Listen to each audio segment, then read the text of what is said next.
Caros alunos, esse aqui é o bloco 4 do capítulo 10, adaptação.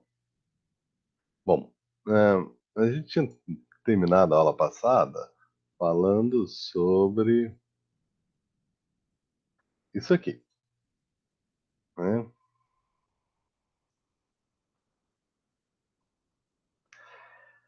Tem 3 métodos de teste empírico das hipóteses. 1, método modelo. 2, método experimental. E 3, método da filogenia, o método comparativo, né? Então, a gente viu de que, por exemplo, quando a gente olha o copépode, Erythemora affinis, tem várias espécies que habitam água doce.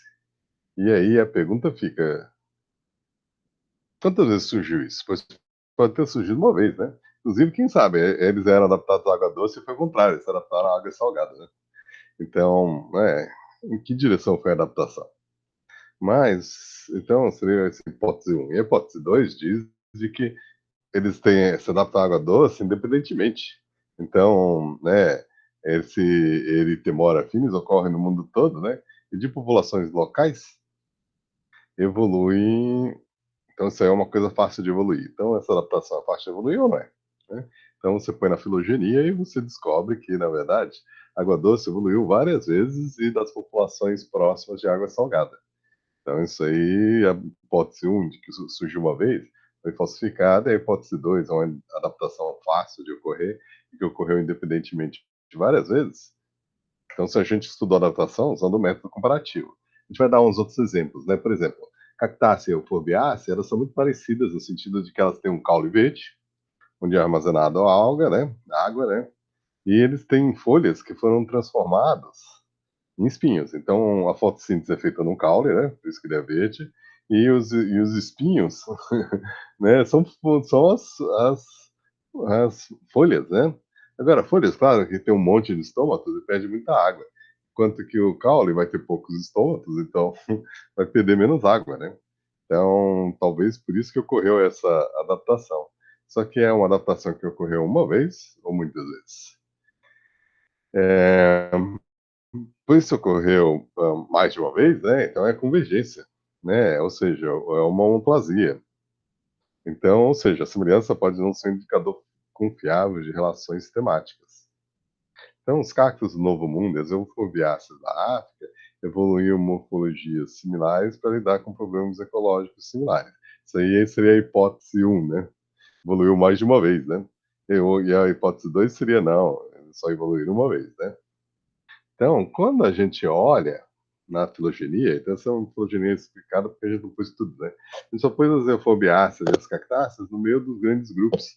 E a gente percebe que a euforbiácea, com a forma da flor, ela faz parte das rosídeos, né? Enquanto que o cactácea faz parte das cariofilídeas, né? E, então, na verdade, eles são os parentes mais próximos forma habitar a floresta, o campo, ou seja, ambientes úmidos, e posteriormente, né, um se adaptou aos desertos do Novo Mundo e o outro se adaptou aos desertos do Velho Mundo. Né? Então, é, a forma é semelhante, só que as flores não mentem. E as flores contam uma história de que eles são adaptações independentes, mas semelhantes ao mesmo tipo de habitat.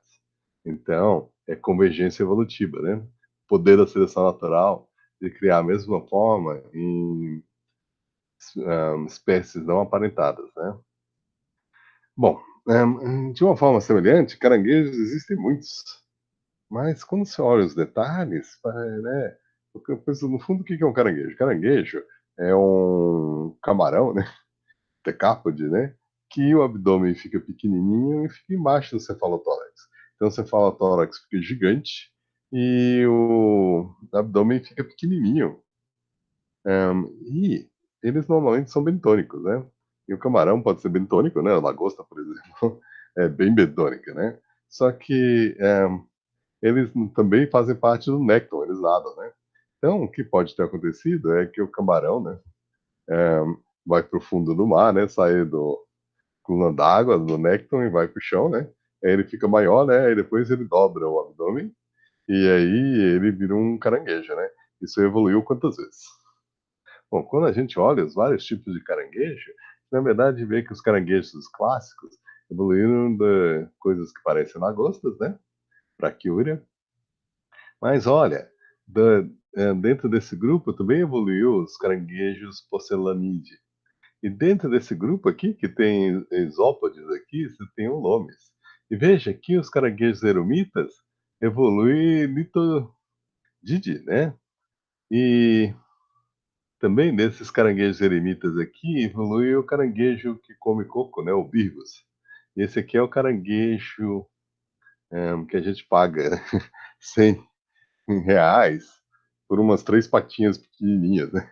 É muito mais caro do que bife, né? Filé mignon, né?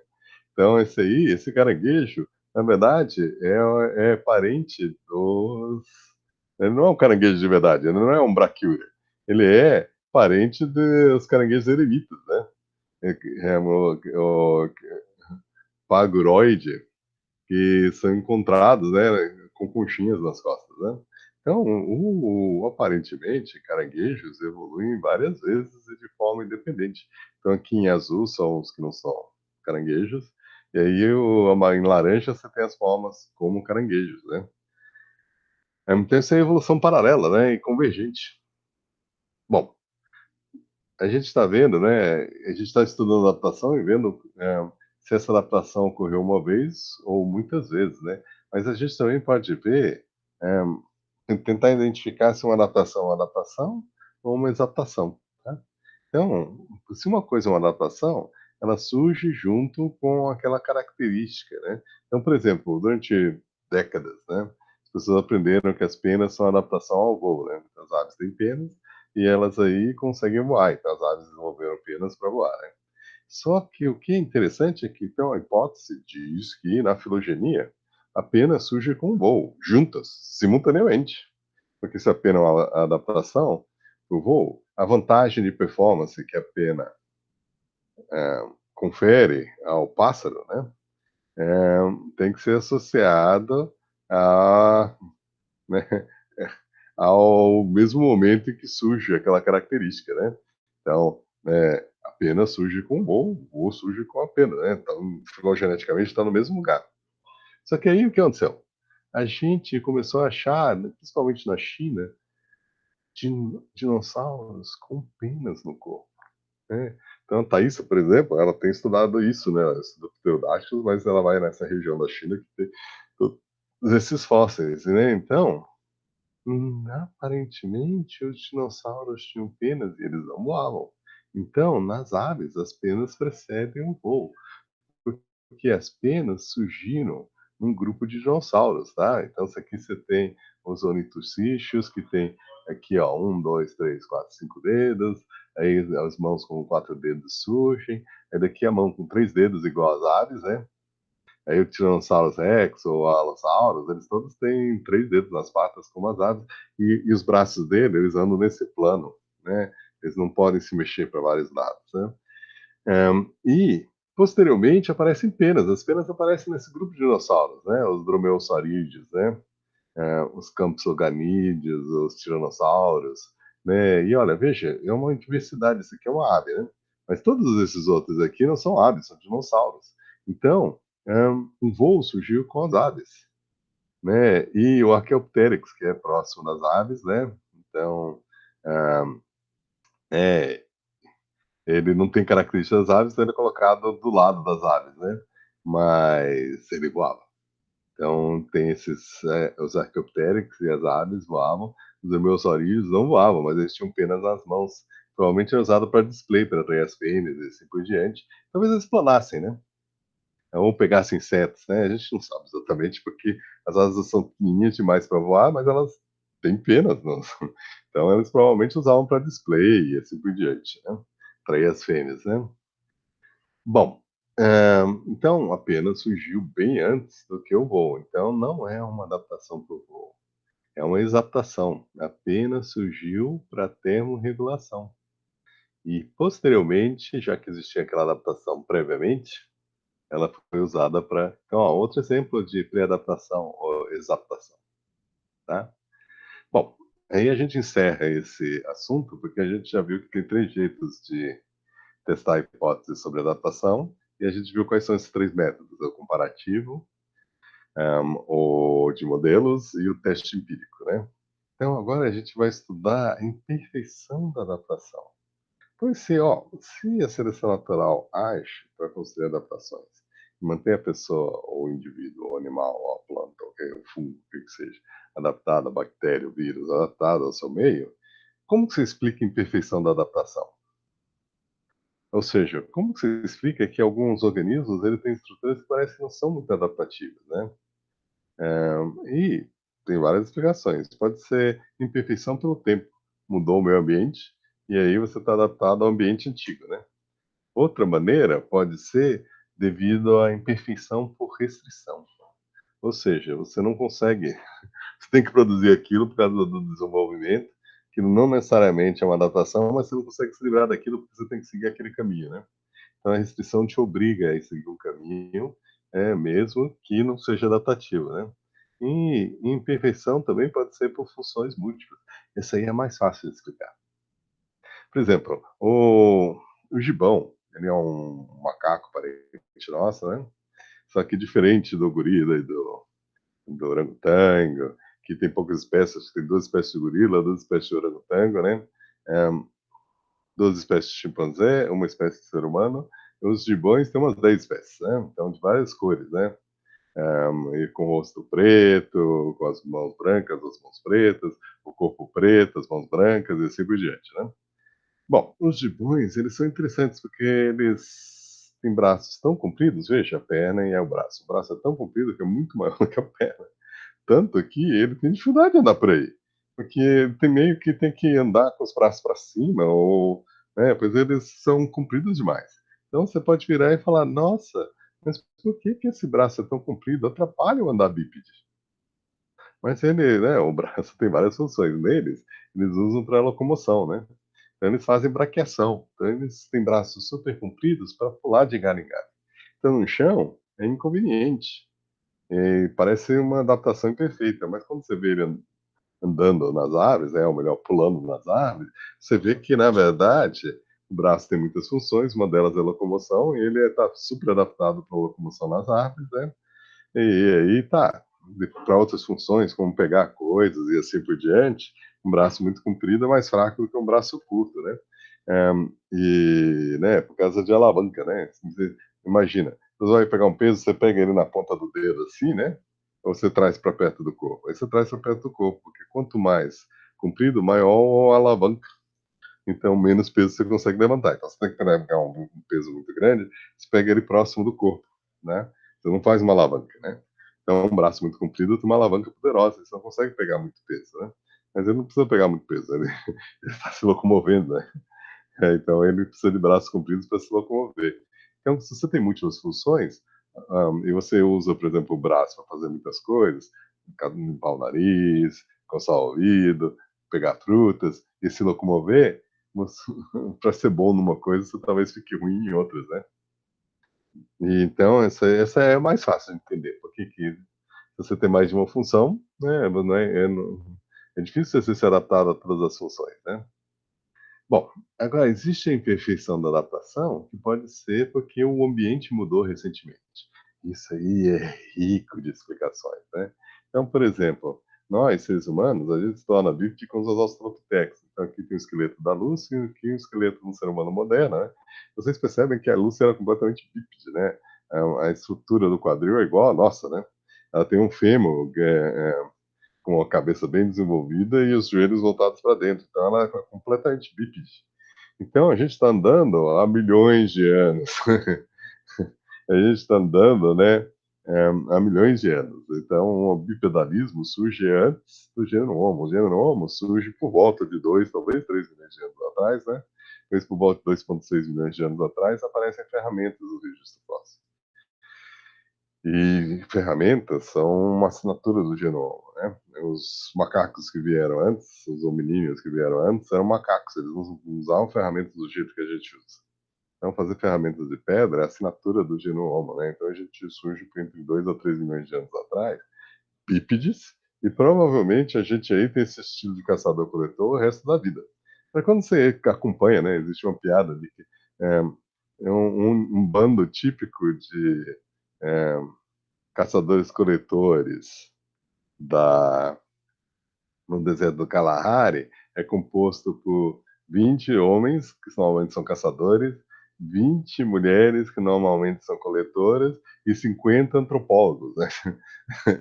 Porque talvez esse seja um dos povos mais estudados, assim, porque eles são caçadores-coletores, que é o estilo de vida ancestral, né? E eles não criam gado, eles não plantam coisas, eles caçam e coletam, né? E o que é interessante é que a dieta do caçador-coletor ela principalmente frutas, e frutas não é fruta, banana, manga, melão, que a gente selecionou até ficar uma bomba de frutose. São frutos, né, naturais, ou seja, frutos meio azedinhos, assim, com pouco açúcar, né? Então, frutos, vegetais, raízes, mas, né, nozes e mel. De vez em quando eles acham mel, né? E carne, né? 35% carne com pouca gordura, né? Que é um bicho silvestre, né? Ovos, peixe, moluscos, isso aí quando eles estão perto da praia ou do rio, né? Então, 35% da dieta é carne e 65% é salada e frutas. Uau, né? Agora, quando você olha um ser humano moderno, isso aí é um que come um americano. Carne gorda, ovos, peixe, moluscos, 28%. Frutas, vegetais, legumes, nozes, 17%. Grão, né? Tipo arroz, milho, é, leite, que não é uma coisa que se você não tem gado, se você não tem cabra, se você não tem carneiro, você vai beber leite do quê, né? Então, leite não é uma coisa que caçadores-coletores, manteiga não é uma coisa, requeijão em barra, requeijão cremoso não é coisa que eles comem, né? Açúcar, adoçantes, gorduras separadas, né? Como banho de porco, o que que seja, álcool, 55% da dieta. É, isso aí não existe na dieta do caçador-coletor, né? Então é muito curioso, eles não é batata. Batata tem um índice glicêmico maior do que o açúcar puro, né?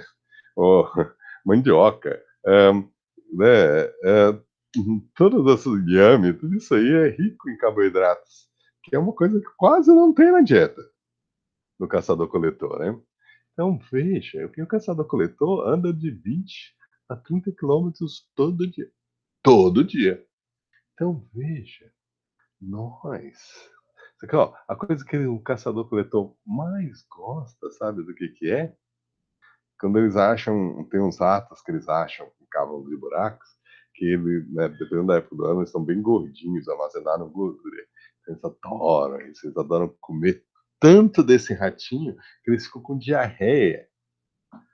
Ou seja, em mel é uma coisa que eles acham assim, uma vez a cada 3 meses, eles fazem o maior festival, que eles nunca acham.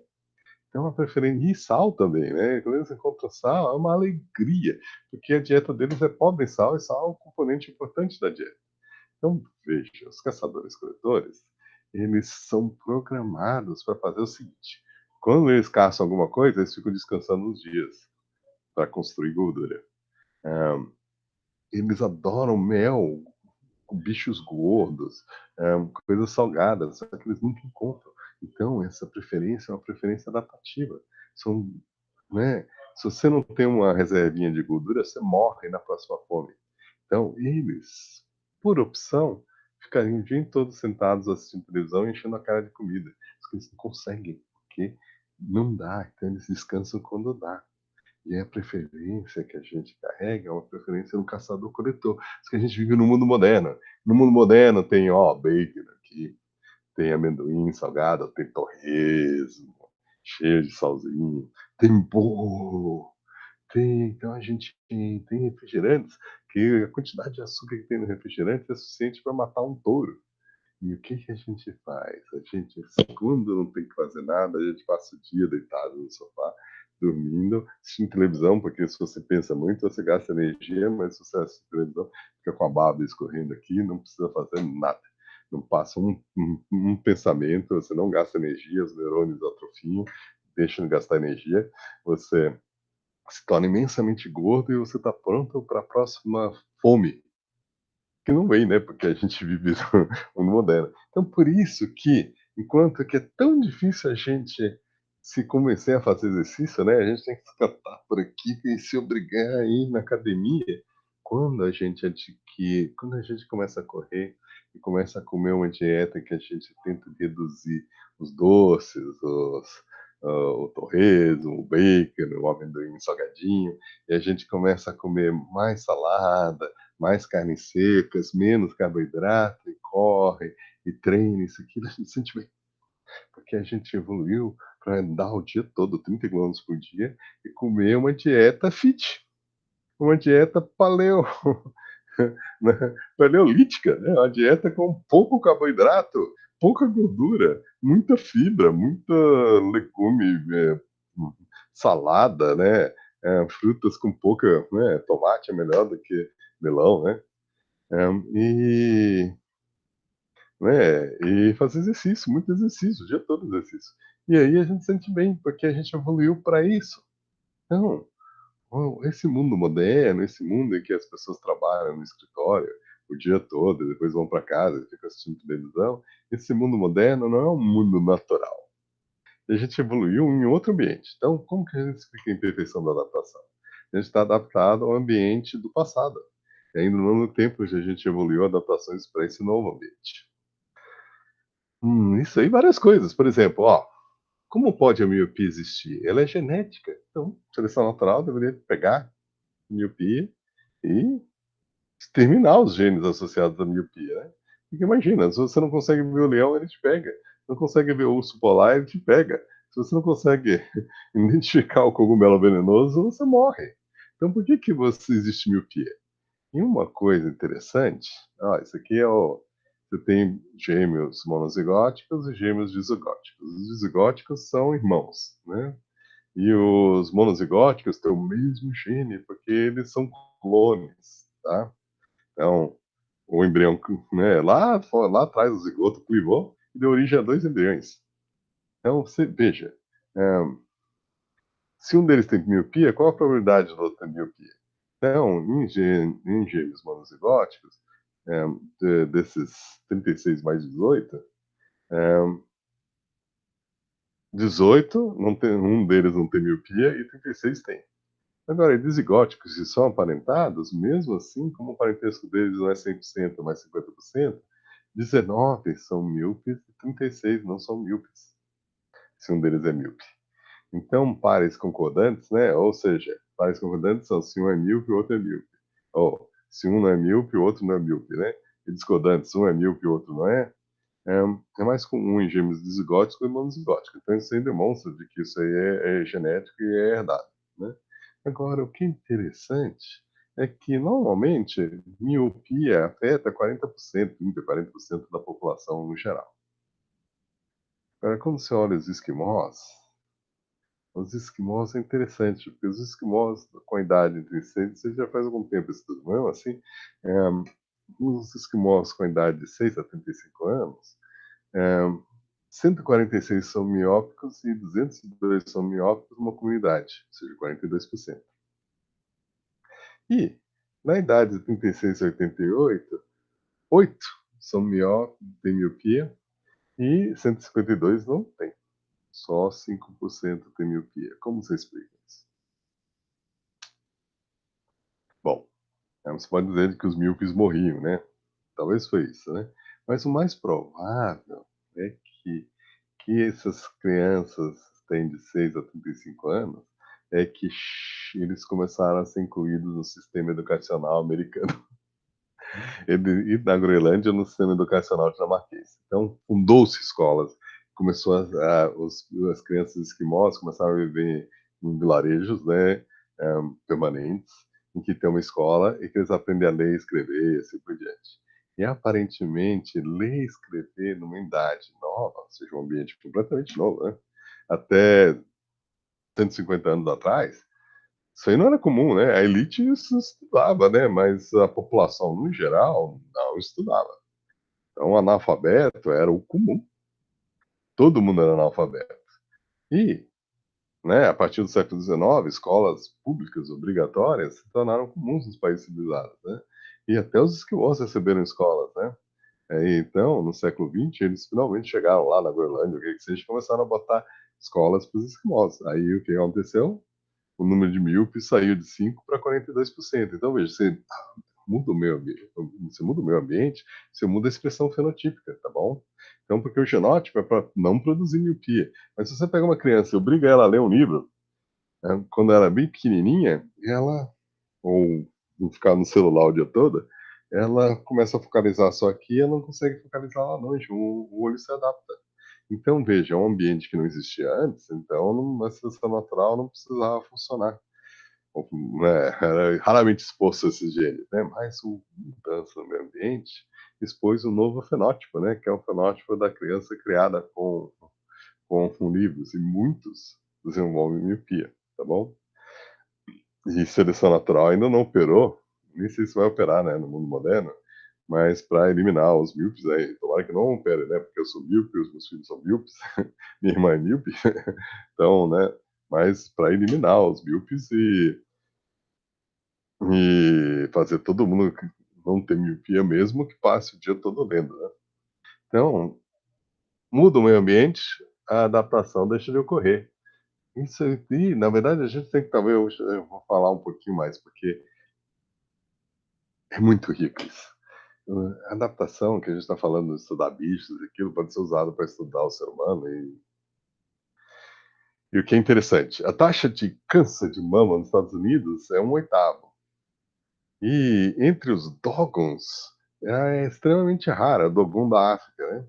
Aí foi um antropólogo estudar os dogon na África, e aí eles, hã, né, eles ficaram acompanhando, né, eles viram o que cada mulher estava fazendo, né, e quantas que estavam tendo ciclos de menstruação, e era fácil saber disso, porque as mulheres, quando estão menstruadas, elas têm que ir para uma pequena cabana e ficar esperando a menstruação passar, né? Porque elas são impuras, elas não podem ter contato com o resto da tribo, né? Então, a antropóloga podia ver quem que estava menstruando, quem estava grávida e quem estava com a menorreia, porque estava lactante, e quem estava pós-menopausa, né. E depois dela acompanhar isso, ela viu que os Dogon, o câncer de mama é extremamente raro. E a principal razão parece ser que uma Dogon, ao longo da vida, tem 100 ciclos. E mulheres, né, do mundo ocidental tem 300 ou mais, porque as mulheres Dogon, ou elas estão grávidas, ou elas estão lactantes durante os 4 anos, elas ficam com a criança no colo, amamentando, né, isso aí inibe a menstruação. E, hum, quando chega a menopausa, elas tiveram só 100 ciclos, então as mulheres do mundo moderno têm 3 a 4 vezes mais. E esses ciclos provavelmente induzem as células do câncer de mama a se proliferar, que elas começam a se preparar para a gravidez, aí passa. Então a cada 28 dias começa, aí passa. E isso aí, pô, esse tiro de hormônios talvez estimule as células que se tornaram cancerosas a começar a se desenvolver. Então, os Dogon têm muito menos câncer de mama do que, eh, os Dogon. Então a pergunta é: será que é normal menstruar? E aparentemente nas tribos nativas, menstruação é muito menos do que no mundo moderno, né. Bom, tem uma outra coisa também que é interessante, isso aí a gente vai sair, ou seja, você estuda evolução, porque evolução é fato e você pode ajudar vidas humanas, né. Agora, se você é criacionista, vai matar a gente, porque você vai se basear na ignorância e na burrice, né. Então a gente tem que quando a gente se veste né, quando a gente veste o jaleco, né, veste, né, a roupa de biólogo, a gente tem que usar a evolução, porque é uma ferramenta que ajuda a salvar vidas humanas, tá? Bom, hã, aqui a gente tem a hipótese de higiene. Ele observou que crianças que têm irmãos mais velhos não têm alergia, só que crianças que são filho único têm alergias. E aí ele propôs que, as crianças que têm irmãos mais velhos, elas têm mais infecções e doenças quando eles são bem pequenininhos, porque os irmãos mais velhos trazem doenças, trazem vermes, trazem coisas dos fi e o sistema imune, então, se desenvolve normalmente reagindo para sujeira, para doença, para as coisas que ele tem que reagir. Só que na ausência, num ambiente muito limpo, sem nada, sem nunca pegar uma infecção, uma gripe nem nada, a criança começa a reagir para outras coisas, porque o sistema imune está lá pronto para enfrentar alguma coisa. Aí ele começa a enfrentar alergias e tudo. Então, a hipótese da higiene fala de que organismos que, entre outras coisas, atacavam o intestino humano eram importantes para moldar a resposta imune local e sistêmica. A, as, a prática higiênica progressiva de ambientes quase estéreis das sociedades industriais tiraram as pessoas do seu habitat natural e levou adaptação do sistema imune, que vive um ambiente intestinal muito diferente dos nossos ancestrais. Essa diferença está levando à emergência de muitas doenças autoimunes e outras doenças imunológicas. A perda de colonização por eumintos e o impacto único que os parasitas tinham no nosso sistema imune são um dos maiores fatores contribuindo para o desenvolvimento de doenças autoimunes como a asma e a doença de Crohn. Então, na falta de organismos, principalmente vermes, né, para o ser humano reagir, ele aí começa a reagir para outras coisas, o sistema imune fica pirado. Então, o que que eles fizeram? Eles pegaram esse John Weinstock, diretor de gastroenterologia da Universidade de Iowa, ele pegou vermes dos suínos, Trichuria suis, que foram escolhidos porque eles não sobrevivem muito tempo dentro do sistema digestivo da pessoa, né? Porque são adaptados ao pouco, não ao ser humano, né? Então, ele primeiro demonstrou que os vermes protegem camundongos de doença inflamatória intestinal. Aí ele usou vermes suínos num pequeno número de pessoas que tinham Crohn, doença autoimune horrorosa que afeta o intestino, né? Os vermes foram usados pois não colonizam o intestino humano permanentemente. Houve completa remissão dos sintomas e os pacientes passaram da doença crônica para total ausência de diarreia e dor abdominal. O ambiente natural do homem é diferente do ambiente moderno. Então, ah, né, a gente, né, é, a gente está adaptado ao ambiente do passado, a gente não está adaptado ainda ao ambiente moderno, né? Então, é, compreender isso, isso aqui é a febre, né? A febre é uma adaptação, não é? Porque se a gente compreende isso, se a gente sabe o que é uma adaptação e o que não é, a gente pode tomar decisões mais iluminadas pela luz da razão, né? Então, aqui a gente tem temperatura da iguana antes e depois, é, né? A temperatura da iguana antes e depois, né? É, e, e o que que acontece? Com essas iguanas do deserto, elas fazem febre de forma do comportamento, tá bom? Então elas ficam na gaiola e elas escolhem a temperatura do corpo que elas querem, ficando um tempinho fora da placa quente e em cima da placa quente. Aí elas controlam a temperatura. Elas agem como se a placa quente fosse uma pedra esquentada pelo sol, né? E o que é interessante é de que isso aqui tem uma temperatura maior e menor das iguanas que, né, que são injetadas com água salina, né, antes e depois, né? E nada mudou, né? Agora, uma solução com bactérias mortas, antes o padrão temperatura que ela mantém é a mesma. Mas depois, essa aqui, ela mantém a temperatura dela muito mais alta. Então, a iguana, se você injeta bactérias mortas nela, o sistema imune dela reage, ela produz uma febre por comportamento, para combater a bactéria. E aí, eles pegaram iguanas e mantiveram numa temperatura constante, 34 graus, 36 graus, 38 graus, 40 graus, 42 graus. Infectaram ela com bactérias. E aí, o que aconteceu? As que estavam na temperatura de 42 graus e 40 graus sobreviveram bastante, né, 80%. As que estavam na temperatura mais baixa morreram e sobreviveram só 30%, né? E as que ficaram na temperatura de 34 graus morreram todas. Gente, as iguanas precisam de febre para combater as bactérias, tá? Então, aí no ser humano, a primeira coisa que a gente faz, tá com febre, a gente dá um remédio para controlar a temperatura. Bom, aqui você tem um efeito antipirético no sarampo, né? Então, crianças que você deu um placebo, elas se recuperam mais rápido do que crianças que tomam remédio contra a febre. A febre faz o sarampo durar um dia a mais. Desculpe, a ausência. Se você toma um remédio antipirético, você não tem febre e a sarampo dura um dia a mais para você. Então, no fundo, a febre é uma adaptação. Então, a gente tem que tomar cuidado. A gente tem que tomar cuidado antes de tratar uma febre. Porque essa febre, talvez, ajude a pessoa a combater a mesma coisa com diarreia, a mesma coisa com um monte de coisa. De que eh, você moderar o fluxo da diarreia talvez seja mais importante do que travar. Porque se você travar, a pessoa não consegue se livrar das toxinas, tá? Então, a primeira coisa que a gente tem que perguntar é sobre agora uma outra coisa que também é interessante é para a psicologia humana.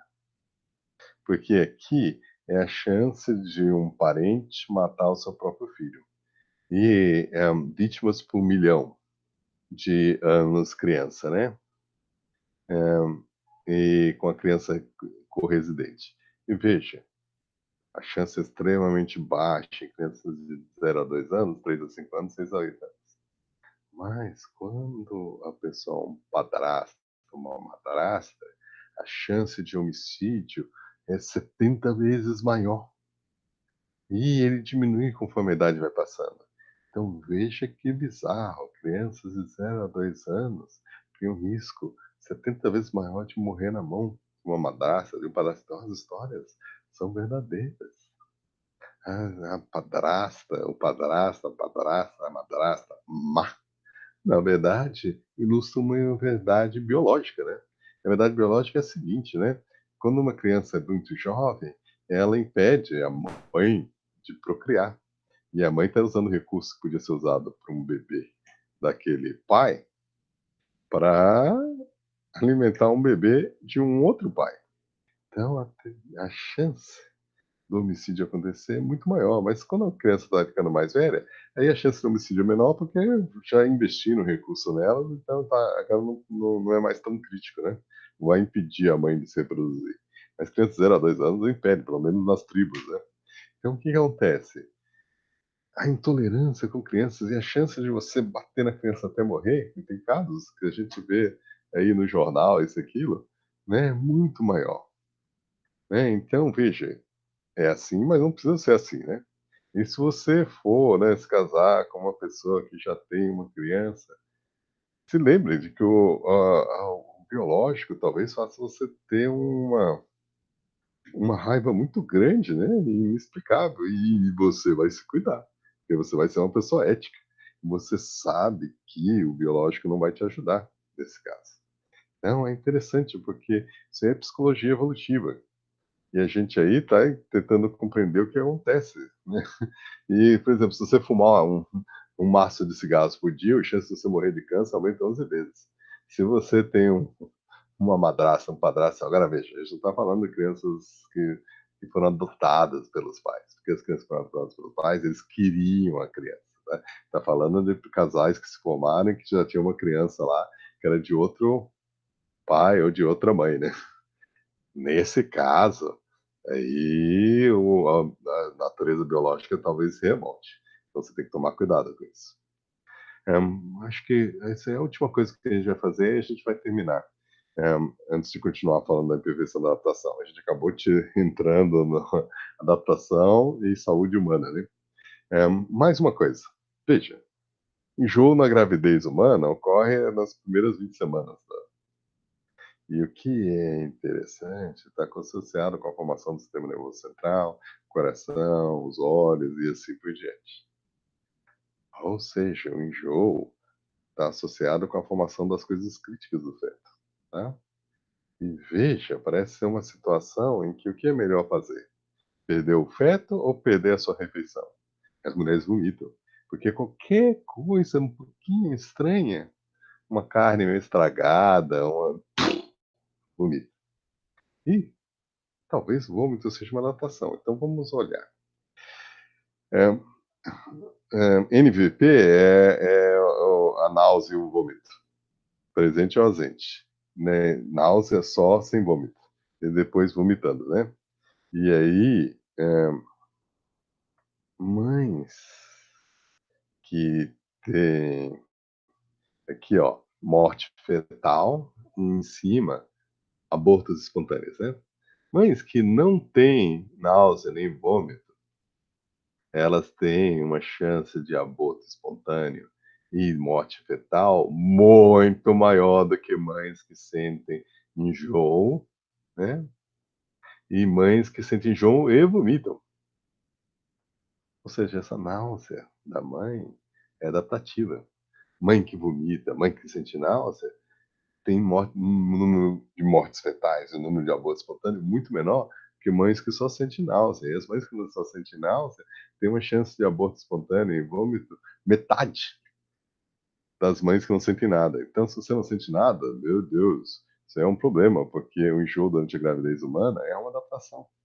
E a gente não deve mexer nessa adaptação porque ela protege hoje em dia o feto. Então, a gente fechou aqui. A gente começou a falar sobre a imperfeição da adaptação, a gente está adaptado ao ambiente passado, né? Então não deu tempo ainda de corrigir. E aí a gente falou algumas outras coisas que parecem ser adaptações do comportamento humano, né?